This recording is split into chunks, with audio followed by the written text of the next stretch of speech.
If you have topics you would like to have us discuss on the Aging Well podcast, please click on the links in the episode description to send us a text or record your message or comments. We'd love to hear from you and how we can help you age well. If you benefit from the Aging Well podcast and would like to support the content financially, please click on the Support the Show link or support our affiliates and advertisers.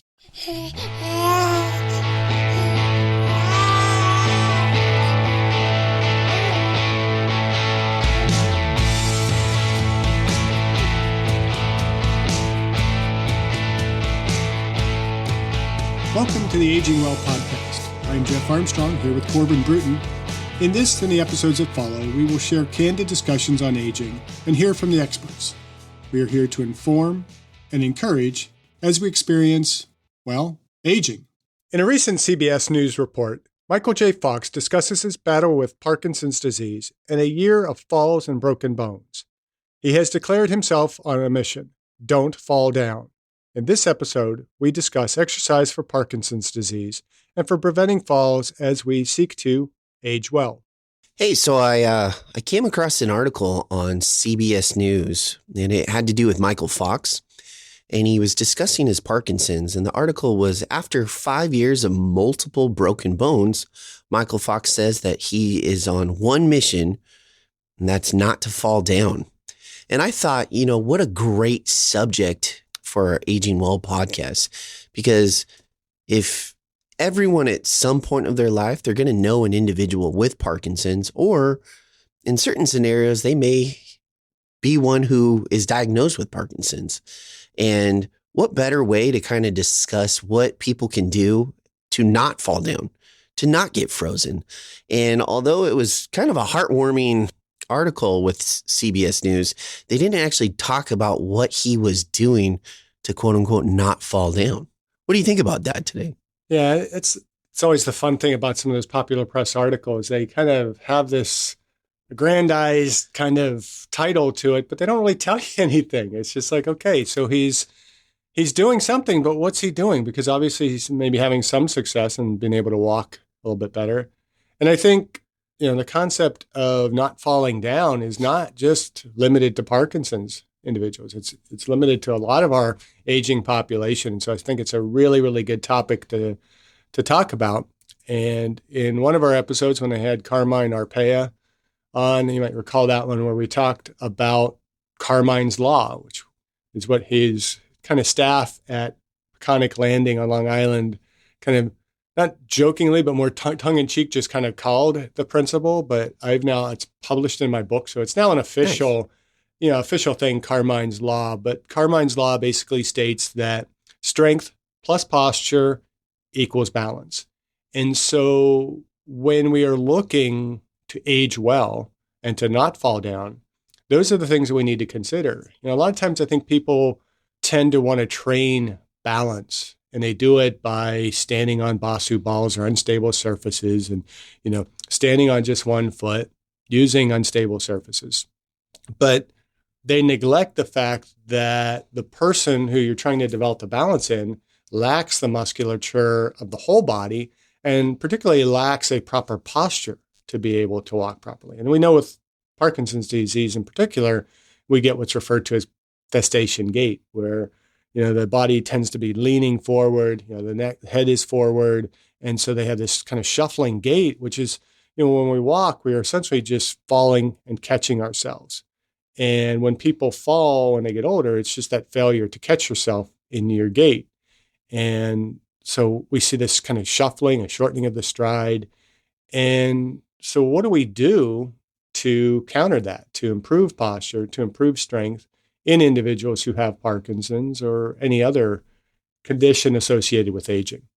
Well, it's got to be a lifestyle change. Also, part of that lifestyle is performing the proper exercises that you need to, as well as focusing on your diet as well. But primarily, a lot of it does come down to the exercise, right? And we talk about how important exercise is throughout here, but it's incredibly important in that realm of Parkinson's. I'm actually fortunate enough to be certified through the Brian Grant Foundation which is something that was created here in Oregon after one of the trailblazers, Brian Grant, was diagnosed with Parkinson's. He actually teamed up with Kimberly Berg, and they created this Brian Grant Foundation. And it was just a battle for Parkinson's, because when Brian Grant was diagnosed, he was in his 30s, and he would go to these Parkinson's events or exercise classes. And essentially, it was just a bunch of senior citizens. But that's the thing about Parkinson's. It really doesn't discriminate. It doesn't matter what age you are. You can be diagnosed at a lot younger age. And what he discovered is, hey, there were other people out there that were diagnosed with Parkinson's at a younger age. And so a lot of the people that we were teaching these classes who were diagnosed with Parkinson's were either anywhere between their late 30s to mid 50s, right around there. And it was really cool to see where they started at to where they ended up going to. Yeah, and Michael J. Fox, I can't recall how young he was, but he was pretty young. I think he was even pre-30. Yeah. When he got early onset Parkinson's disease. And I think the fact that you have a trailblazer, a professional NBA basketball player who gets Parkinson's, we talk about the ability of exercise to prevent many of these illnesses and these conditions, these disorders that are associated with aging, but Parkinson's doesn't necessarily discriminate. And it's a neurological disorder that causes that decline in neuromotor function. And yeah, you might have a little bit better protection coming in with, a more athletic background, being more conditioned, but you're still going to kind of hit that same kind of decline that somebody who is less active may have. And so we have to look at what do we do once diagnosed with Parkinson's to really delay the progression of the disease and to prevent the secondary issues that come along, like falling and hurting oneself. Mm-hmm. So with that certification you have, what types of activities were generally recommended? So a lot of the activities that were recommended at that time, we would do kind of like a circuit style. So we would have anything from having them lay flat on their stomach and then try and get up into a standing position, whether it was from a push-up position and then bringing their knees underneath them, whether they were to roll on their side and then get up that way. We did a lot of the inverted funnel style exercises where they were aware of their surroundings, step to the right, step to the left. We actually threw in a lot of resistance training. And as far as cardio goes, we would do cardio with stationary bikes or speed rows. And what was cool is when every single person was at their circuit, no matter what their circuit was, it was almost as if that moment in time, they didn't have Parkinson's. In fact, their entire posture, their bodies, everything it was almost as if they took on the persona of an athlete during that time frame. It was really, really cool. Yeah, it's interesting. There's some research out there, and I don't have the citation in my head. I'd really have to dig for it, but I know it came up in my interview with Carmine that there's evidence that when you're doing activities that you enjoy, and even things that kind of take you back to your childhood, that they actually, for whatever reasons and for that moment, release you of that Parkinson's symptoms. Mm-hmm. And one study or one situation I recall, there was a gentleman who was, when he could ride a bike, no problems whatsoever, perfect balance, and like you're saying, posture, and just like he was a kid again, riding a bike. But as soon as he get off the bike, the Parkinson's symptoms would kind of return. And so there's something about in the neurological control of the muscles during Parkinson's that when we can take it back to childhood, things that we enjoy, things that activate the brain, they tend to relieve some of those symptoms.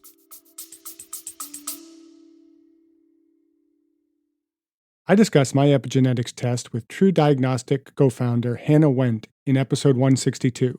Epigenetic testing measures baseline and changes in your pace of aging, giving you the power to steer your anti-aging or health and wellness journey in the right direction. I learned that I am aging well. Click on the affiliate link in the episode description, use the promo code AGEWELL, and receive a 12% discount on your epigenetics test and monitor your pace of aging. Yeah, and what was cool about that is most of the exercises that we were having them do, we were having them be fully aware of their body. It wasn't just like, oh, I'm just going to lift weights and I'm just going to push them away from me. You know, I might take a weight and I might twist it across my body. I might have it go from my left hip up above my right shoulder. I might have it just go right above my head. I might have myself pick something up and then shuffle to the left, shuffle to the right, and then pick it back up again. It was having everything move on all the frontal plane, the sagittal plane, and the, now I can't think of the word, frontal, sagittal. Transverse, horizontal? Nope. Yeah. Those are your only three planes. It's got to be. Yeah. Horizontal plane. There we go. Thank you. And I think, oblique plane is important as well, getting those multi-directionals. You mentioned, the inverted funnel, and we used that a lot when we had the Athletic Republic training facility and we did the plyo floor type of drills. And I always thought that those types of activities would be phenomenal for somebody with Parkinson's to not be jumping plyometrically, but simply doing plyometric stepping where multi-directional. You take a pattern, you're stepping forward, right foot, then left foot, then back, or go diagonally, multi-directionally, clockwise, counterclockwise, forming different shape patterns, those types of things on the floor. I think dancing is another really good activity. Getting the elderly dancing, that was one of engage their partner, and you tend to stand more upright as you're dancing. And again, it's one of those enjoyment kind of things where it's going to release their brain of that Parkinson's, at least for a period of time. Well, it's funny you mentioned dancing. That was one of the giant challenges we took on a bunch of individuals that were diagnosed with Parkinson's, and they ended up, when they first came in, some of them had pretty severe Parkinson's where they were very, very slow movement. Their gait was really hunched over. And there was a challenge. One of the creators of the Brian Grant Foundation, Kimberly Berg, she had this idea in her head, and we're going to do a dance. We're going to put on a performance. And there's a video out there. And a lot of people think when they see the video, they're like, these people don't have that bad of Parkinson's. But that's not true. They really, really did.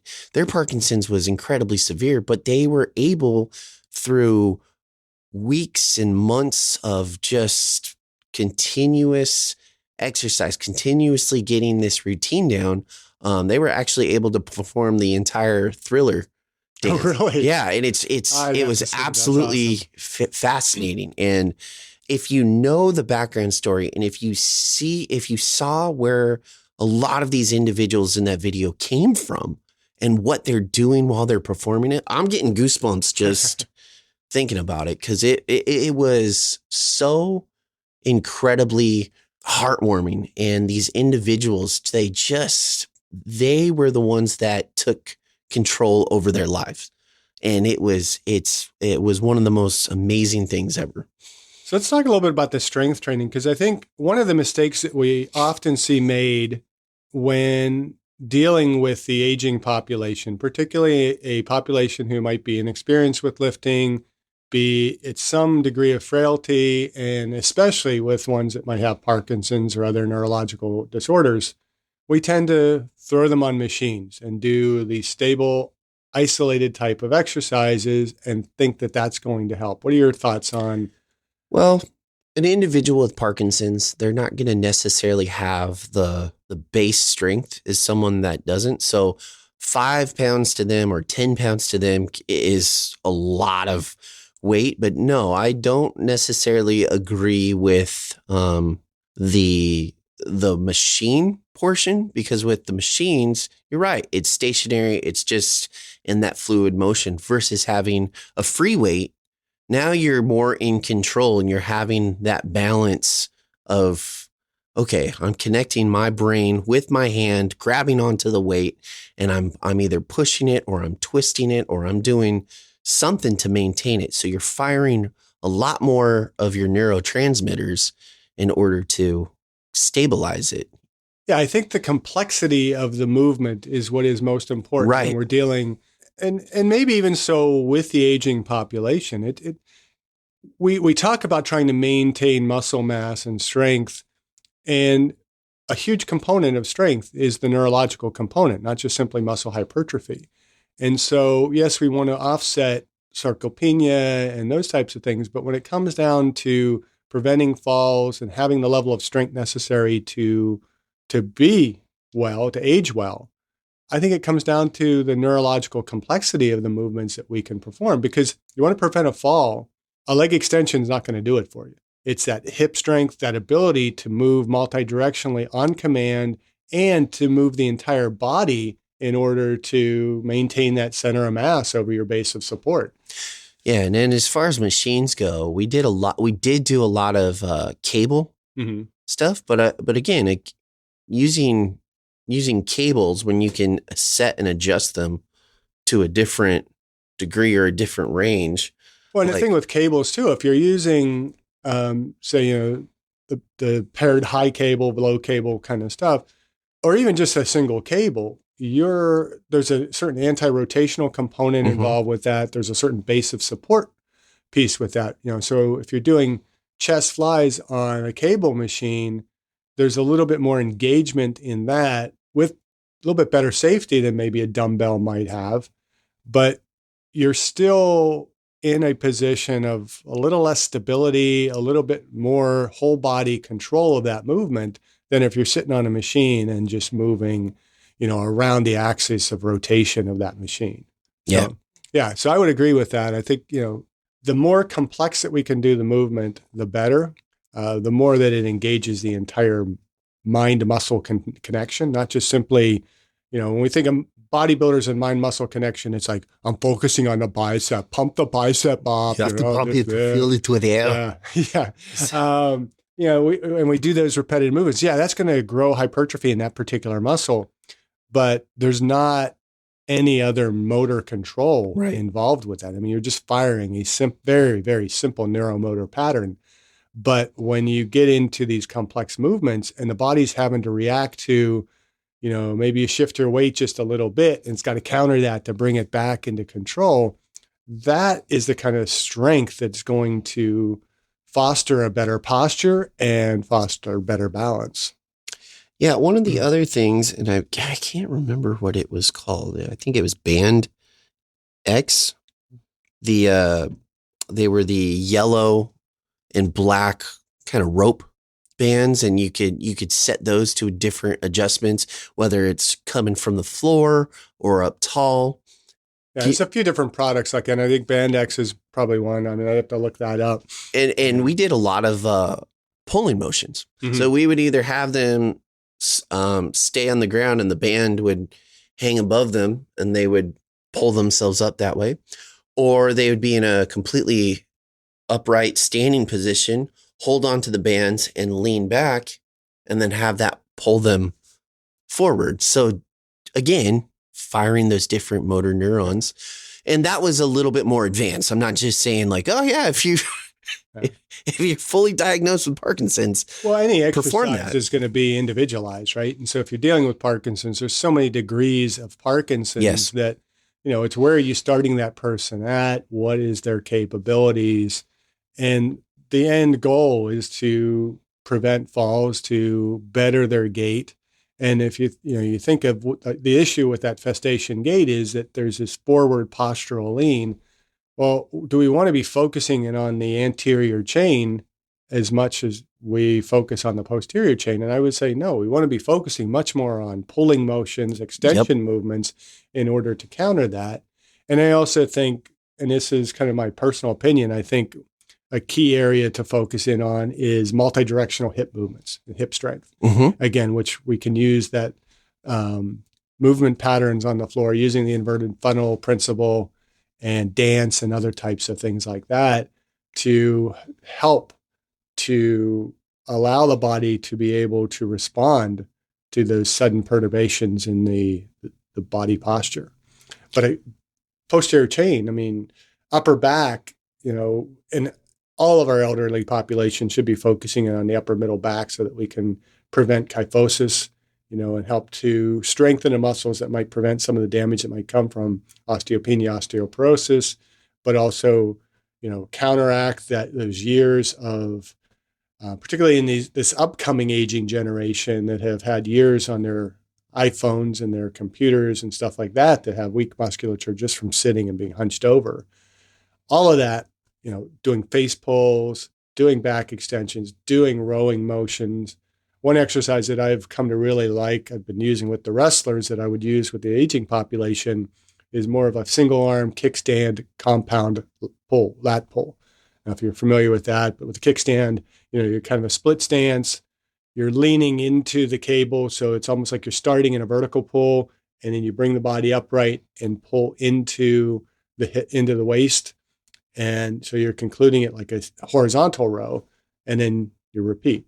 But with that kickstand and doing it one-armed, you also have a bit of a rotational, anti-rotational piece to that as well. And I think it's, useful for a wrestler, but it's also very useful for the aging population to strengthen those muscles multidirectionally and multidimensionally.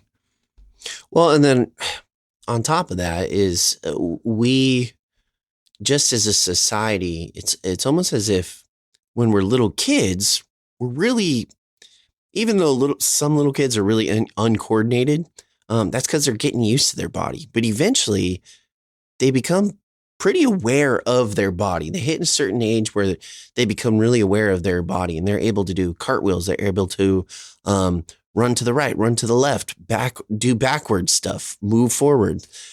And something happens as we continue to age, especially if we're not involved in a sporting event or an athletic type of event. The older we get, we become a little bit more robotic. And you see it a lot, especially in the gym, when you have an individual, say they're in their 40s and this is not a Parkinson's person. They're in their 40s and they want to make a lifestyle change. They want to get into shape, and they're so out of sync with their body. If you tell them to do opposite arm, opposite leg, they do the exact same arm, same leg. They become very robotic. If you're saying, okay, we're gonna shuffle to the right, they have a hard time. They cross their feet. It's a weird. It's because the country line dancing has gone away with the lack of good country music. Is that what it is? I think that's what it is. Okay. But also with exercise, I mean, you go to the gym, what are we doing? We're on machines that are moving you in a very limited angular motion, around one axis. You get on a treadmill, elliptical trainer, stair stepper, bike, you're moving everything in the frontal plane. We lose that multi-directional capacity, and it's not healthy for the muscles and the joints and the body to be just moving in that singular pattern. So I think we need to focus more on as much multi-directional type of activity that we can do when we're, focused in on cardiovascular exercise, on balance, coordination, and all those types of things. Strength, I mean, some of the strength activities, you're focused on building pure strength, and it's going to be in a more linear pattern, but we can make the exercises a bit more complex, the squat, doing other things for the hip hinge other than just simply, deadlift or RDLs. There's tons of other exercises. We can go single leg on some of those. You got, the bench press, the overhead press, and the row. We don't want to be overly simplistic with those, and we don't want to isolate the muscles too much, but those have enough complexity, even if we stick with the basics, that we build the strength with those, and then we take the strength and we build off the strength with the complexity of other neurological movements. Does that make sense? No, it totally makes sense. And, I remember when we were working at Athletic Republic and we were going off of the science that was being taught in our exercise science courses, we would have a warm-up that we would do for those athletes. And we'd have them do a warm-up where they were doing a forward motion and then almost everything that we were doing forward, we were also doing backwards. And then we'd also have them go down sideways and sideways. And I kind of always carried that forward as a part of my warm-ups in any class that I was teaching. And it really, really significantly helped the aging population. Those that were involved in silver sneakers, silver and fit, gold standard fitness, that demographic saw a huge change in not only their fitness life, but just their overall lifestyle. And a lot of them, there was a decrease in falls. They became more aware of their body, and they were stable. Moving in all directions is one of the best things that you guys can truly do. And I think another thing to add to that is not only the horizontal multi-directional movement, but bringing in a vertical component to that as well, where they're actually stepping up in multi-directions and stepping over in multi-directions. And that's part of the whole progression that I would expect in an aging population. And, maybe we if we're disease-free as we age, then we are simply trying to maintain many of those capacities.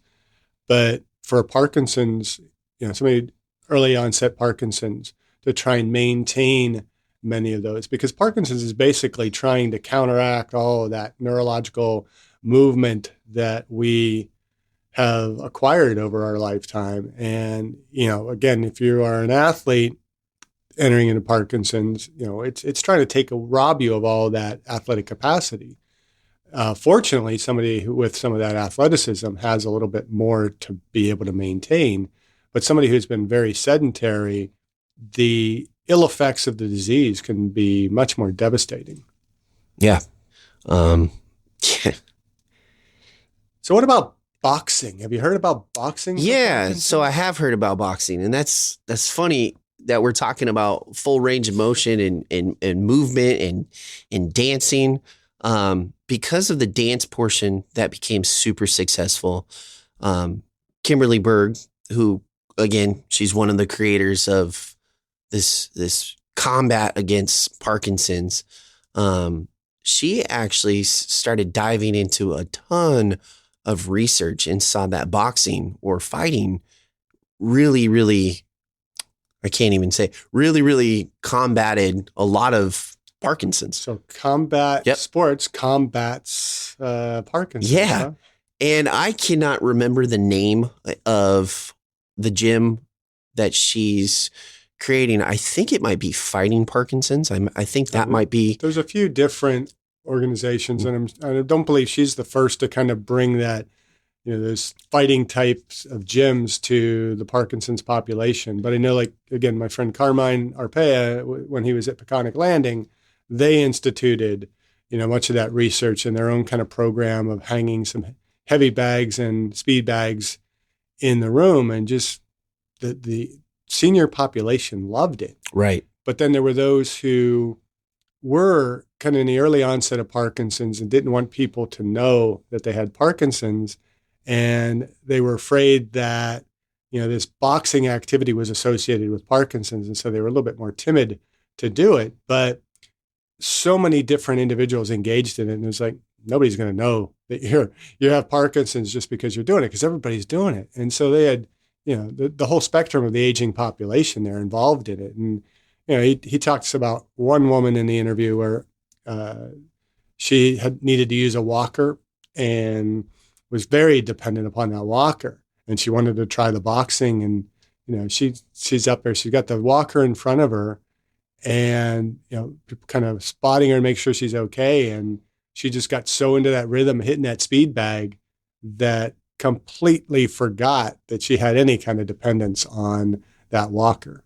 And I think it's a really cool concept for individuals with Parkinson's or anybody aging to be able to kind of so engage their brain that it causes them to kind of forget about some of these other ailments and further builds that neuromuscular connection.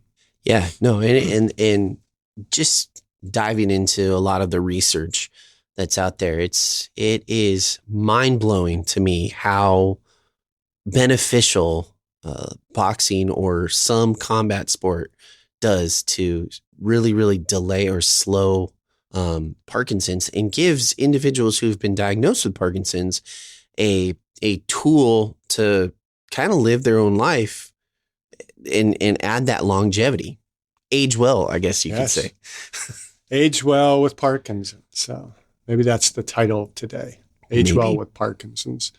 But yeah, it's fascinating the things that we can do if we think creatively, we think outside the box, and we don't forget that these people who are elderly, becoming frail, have diseases like Parkinson's or dementia of any sort, that they're still capable of doing tremendous things if we just give them the opportunity and put them in the situation where they can do it safely. And you may not see what we would necessarily consider a progression in the exercise like we might see in a healthy young population, but you're definitely going to offset the regression.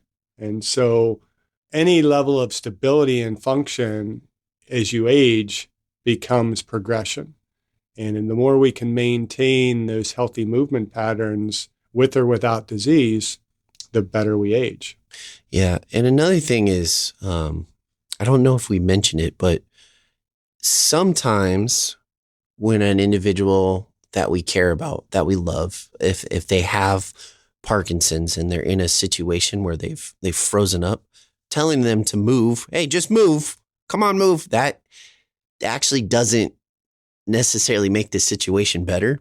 And a lot of people don't realize that. And sometimes you have to change your vocabulary a little bit more. And instead of saying, well, just step forward. If an individual is frozen, they obviously know that they need to step forward. It's just that connection in their brain to body, it's not allowing them to. So if you change your vocabulary ever so slightly and say, hey, there's a bug on the ground. Can you squish it for me? Boom. Just a little cue like that. It's crazy how something like that can work. There was one example where we had an individual who was frozen and he was completely hunched over.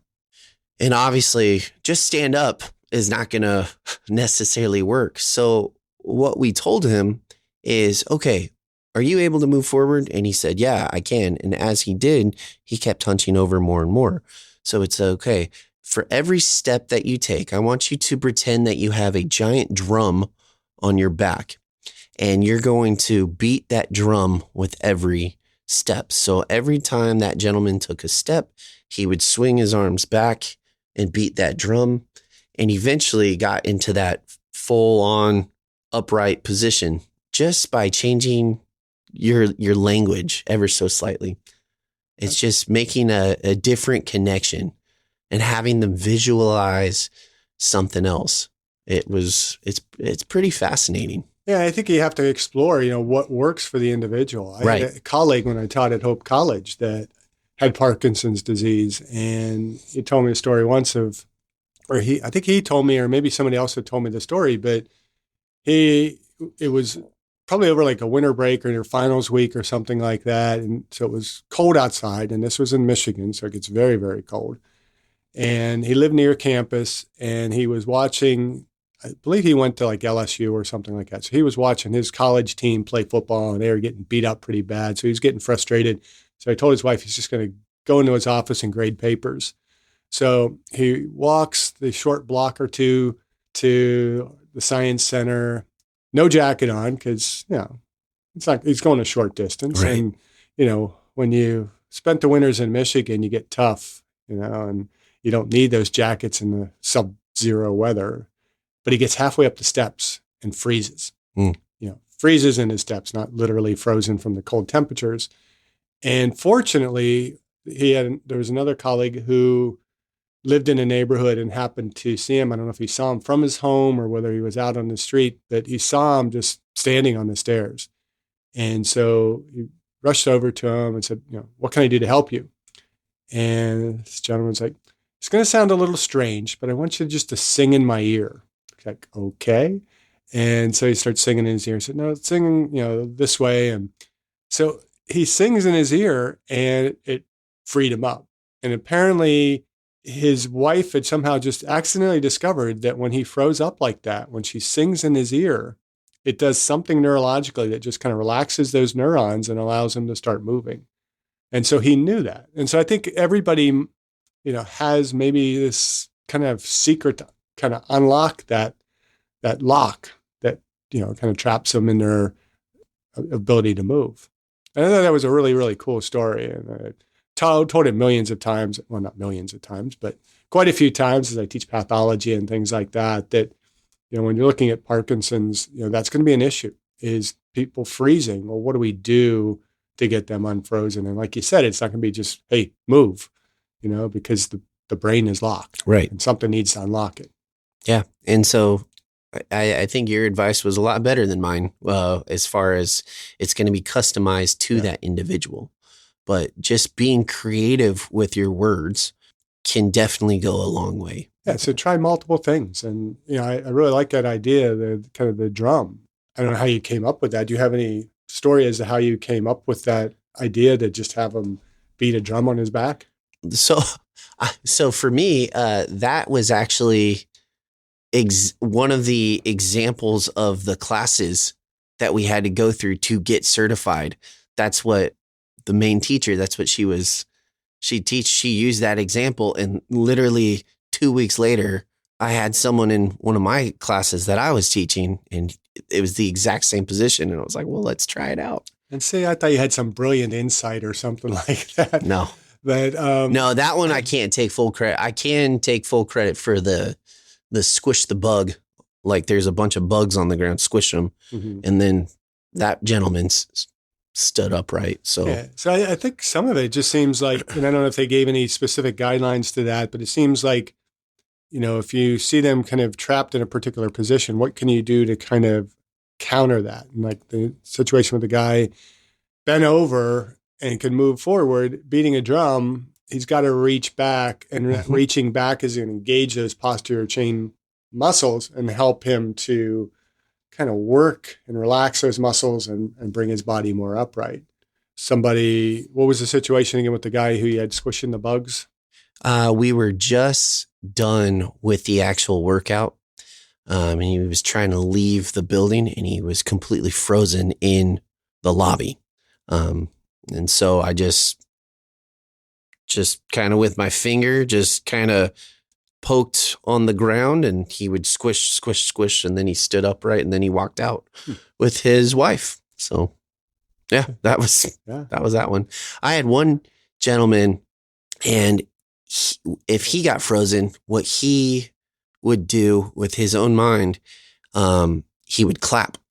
So if he could clap, he would clap, and then he would jump, and then he would just go back to whatever. That was his, how to get out of his freeze. But he was aware of that, and he was very in tune with his body. So I'm curious how that was discovered. Did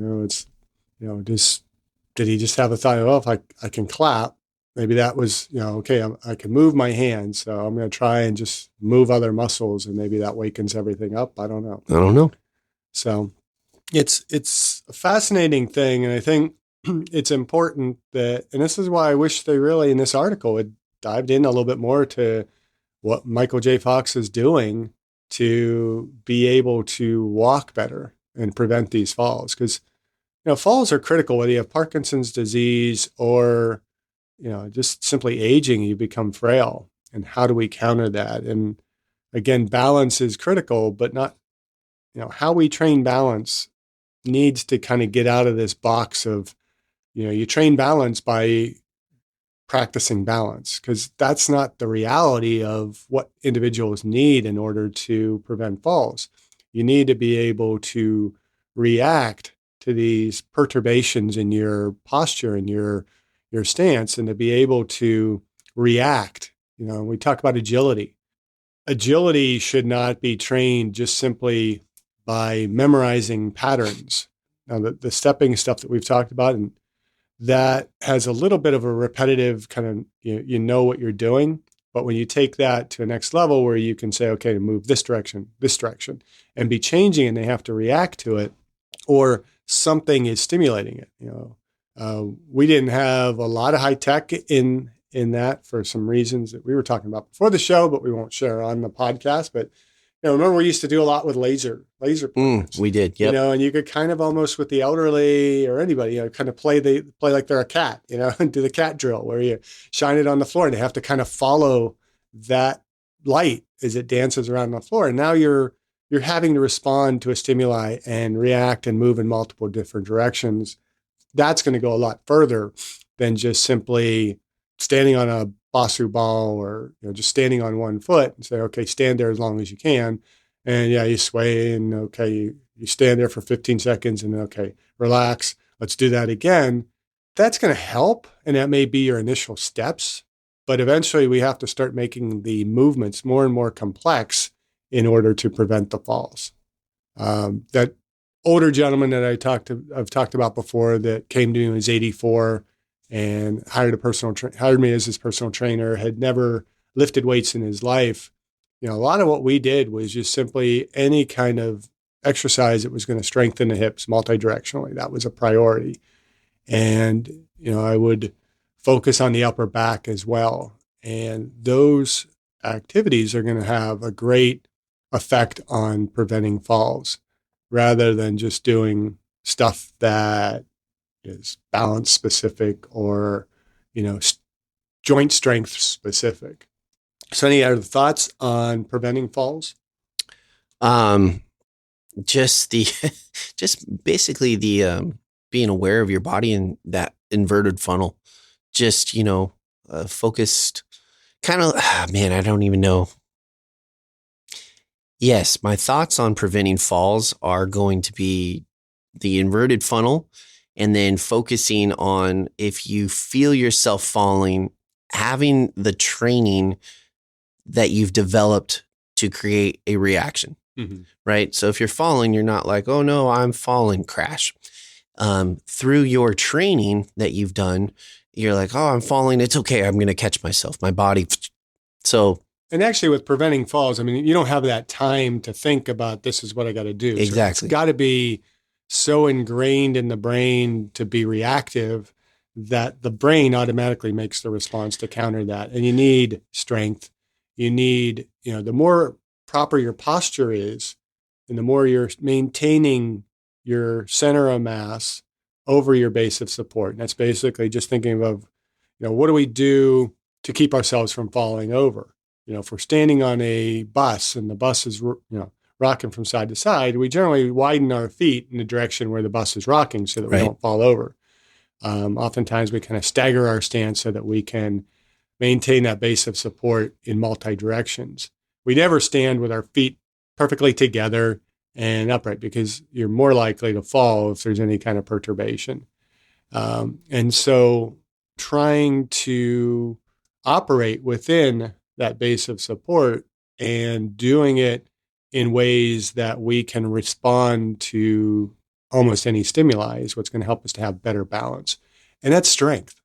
Strength is, being able to, if I'm pushed in a certain direction, I can pull myself back by contracting the opposing muscles. And the more strength we have, the more in tune we are with our postural position, the better our balance is going to be. Yeah. And another thing is, I think that it's not just necessarily how to prevent a fall, but what to do if you do fall.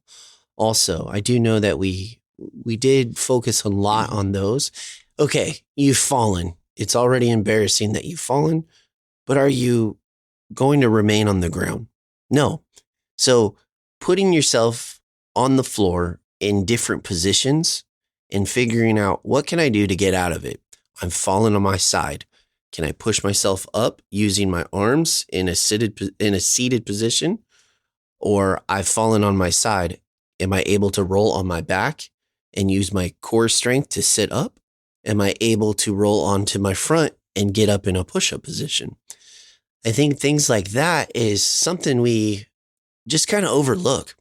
No one wants to fall. No one wants to go on the ground, but as humans, we don't necessarily think about that. We're so focused on, I got to move. I got to go here. I got to go there. Well, what happens if you don't have that luxury and now you're on the ground?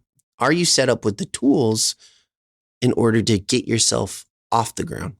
Not just mentally, but physically. See, most of us are taught just to push that little button on the safety alert thing. Remember the commercials? Yeah. Help, I've fallen and I can't get up. Yeah. Well, train to get up. That makes perfect sense. Yep. I think that should be a component of it. Unfortunately, a lot of the falls result in breaks. Mm-hmm. A lot of falls in the seniors are the result of the break. Oftentimes we think if somebody has fallen and they've broken their hip. In many cases, it's they've broken their hip and they fell. And so we can't neglect bone density and bone health in preventing falls. And the things that are going to help us to best protect the bones is to increase our bone mineral density as early as possible. And so from a preventative aging well standpoint, for women who are more inclined because of menopause to be subjected to osteoporosis, having an exercise program, doing weight-bearing exercise prior to the first menses, so pre-puberty, is going to be one of the best things they can do to prevent osteoporosis in their latter years. So many of the women who might be listening to this are beyond those years, but for their daughters, their granddaughters, they can educate them that this is an important thing to be doing. I think it's great that women are engaged in more sports and more of the even combative sports. I mean, again, I bring up wrestling a lot because I love wrestling, and I love the fact that women's wrestling is one of the fastest growing sports in the country because those women are going to be the least likely to have any form of osteoporosis when they age. They're building their muscle, they're building muscle multidirectionally, they're strengthening that bone. That's going to protect them. Less than gymnastics?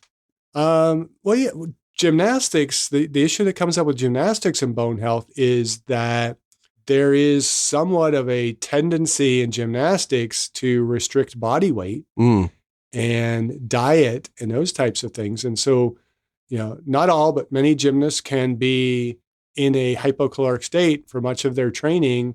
They may not be getting enough calcium. They might not be getting the sufficient minerals that they need in order to build that bone structure.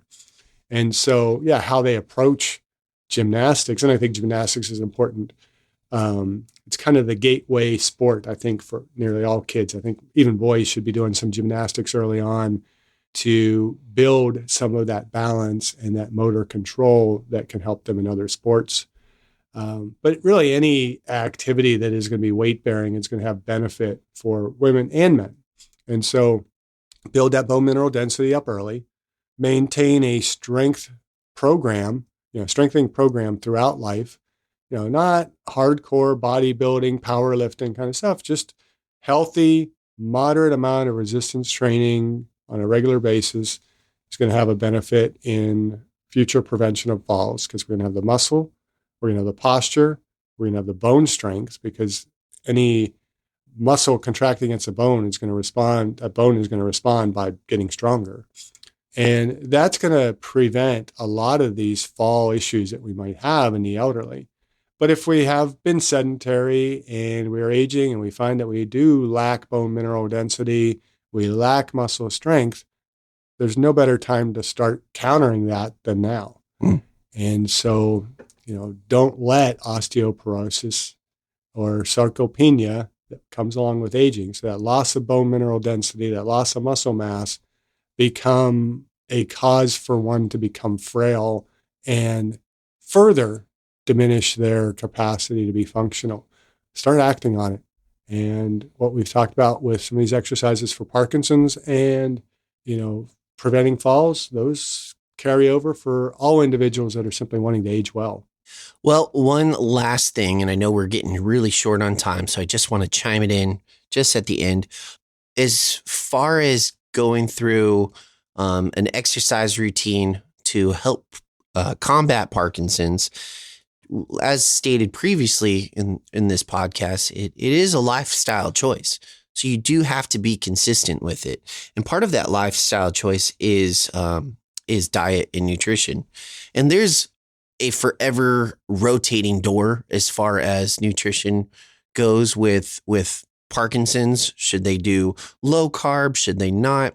Right now, the most recent study is very similar to that of what we have talked about with some of our other nutrition podcasts. And it looks like the best Parkinson's diet currently is following a balanced diet that improves general well-being, boosts your ability to deal with symptoms and diseases, eating plenty of whole foods such as fruits, vegetables, lean protein, beans and legumes, and whole grains, and you must stay hydrated.